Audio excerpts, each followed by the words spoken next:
I guess, the team like that, and you see LeBron doing his thing. But how'd you feel you guys did tonight in terms of their offense and their defense? Man, offensive, yeah. I thought we just didn't make shots. I don't know how many threes we had, but it didn't seem like we had a lot of them. And defensively, it was just weird. That kind of took me out of the paint the whole night. I was basically at the 3-point line because that's what the bigs do. So, and then LeBron just attacked, and kept attacking. And then that started up the game, really was. So I think we just wasn't aggressive enough. Why do you think that was tonight in terms of just any particular reason why, or just a series of things tonight?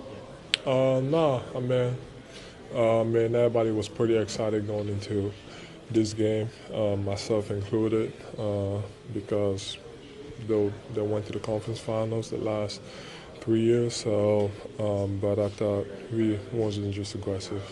A lot of people kind of viewed this maybe to see when you guys were against them. I don't know if you guys did or not, but do you feel, was there any sense about where this team was against a team like Cleveland? That you're just trying to play your overall game overall tonight? Like I said, we didn't make shots. We wasn't aggressive defensively. They got what they wanted. They took me out of the paint, and I didn't do my job, which I usually do, protecting the rim, and we didn't got our own man.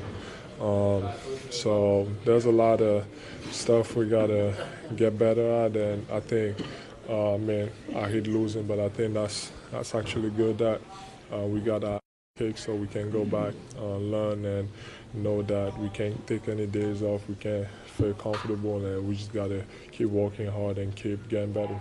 Joel, what do you think you can learn from this game? Just play our game. I think tonight we didn't pass the ball well. We had a low number of assists, so we didn't move the ball well. And defensively, they were more physical than us, so we gotta get better at that. I don't really talk to the team a lot after games, and I didn't tonight. I always like to win or lose. I like to go back and think about stuff and see stuff. And, what we talk a little bit about is we all do this together. We win together and we lose together. We will learn from this game. And they are the Cleveland Cavaliers, former NBA champs for a reason.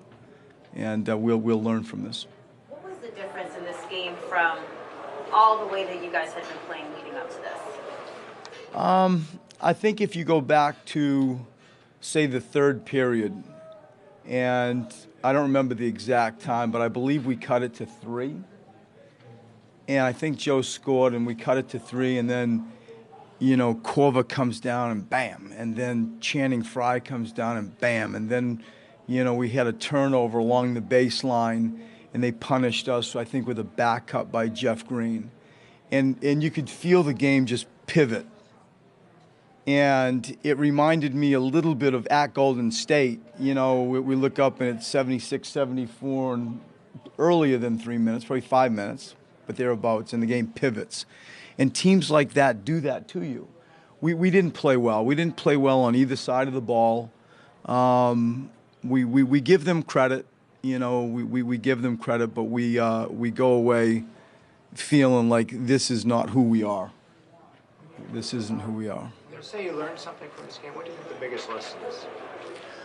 I think that defensively, when teams feel us, and when it's simplistic, but it's the best way I can explain it. If you had a ball and you weren't forced to turn away from me or raise the ball above your shoulders, then you're not close. I'm not close enough. And with LeBron and Dwayne, they put you in that bind because, you got to give up something. And sometimes just kamikaze pressure and this so good penetration doesn't sort of intellectually make that much sense. It doesn't seem that smart. But that's who we are. We need to pressure. We need to be more active and disruptive. And they need to feel us, and they didn't. And I think that's the first thing that comes to my mind of how you can, still try to play our style and be smart. Plus 105, and it didn't just outplay your bench. I mean, they were more than holding their own against your starters. They have a lot of veteran, guys who've been there, I guess.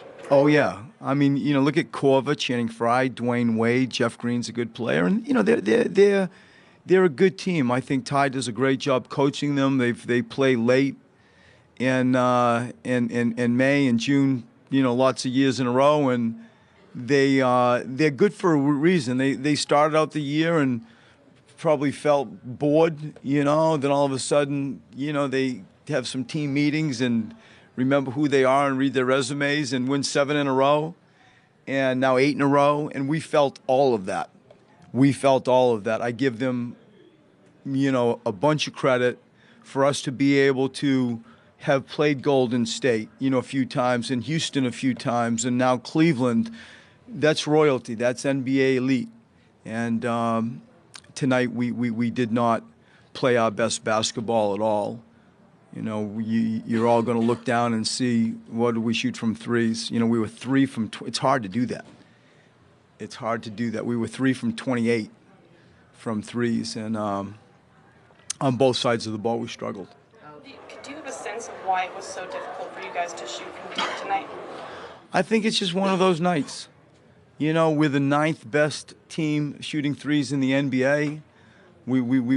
I don't think there are many shots that you would look at that you'd say that's a terrible shot. I'll go back and see that and make that judgment. But in the game tonight, I felt like we missed clean looks. I want our guys shooting the ball. I thought we had a good balance of getting Joel touches and still looking at perimeter opportunities. But it just wasn't meant to be tonight. We did not shoot the 3 especially well. What's the status of Ben's ankle? We're learning about it. I really don't know. I walked by him. He had some foot in ice, and I don't know that, Keith. What did you think about the matchup between him and LeBron early on? I mean, it's always interesting. I think for me, you're seeing one of your old players that you coached, son, who's in a 76 uniform, going against LeBron and the respect I know Ben has for LeBron and the fact that, they're represented by the same people and they hang out in the summer. And I thought, it looked like it should be. It didn't look unnatural. Ben and LeBron, LeBron and Ben, it didn't look unnatural. I think the more you just watch LeBron play, I mean, he plays with such a confidence and pace. Now it's backed up by a three-point shot and skill package. It's just a hard guard. But watching those two together from that standpoint interests me. You mentioned the defense and the tightness of it. It seemed like they had some success with that high ball screen early on and making you guys play in traffic. Is that just a young team communicating, or is that a little bit? I thought where they hurt us the most was playing out of the post and passing out of the post. You see the teams that go to the post to pass more than go to the post to score. Golden State is one of them. And, they drop it down into their big wings, Jeff Green, Dwayne Wade, LeBron James, Kevin Love, and then there's a lot of action around that, with Korver being used as one of the primary backside screen setters. And because he's so elite a shooter, you're really worried to get disconnected, and then he frees up people, then he comes and gets it. And I think that action was the action that hurt us the most to me.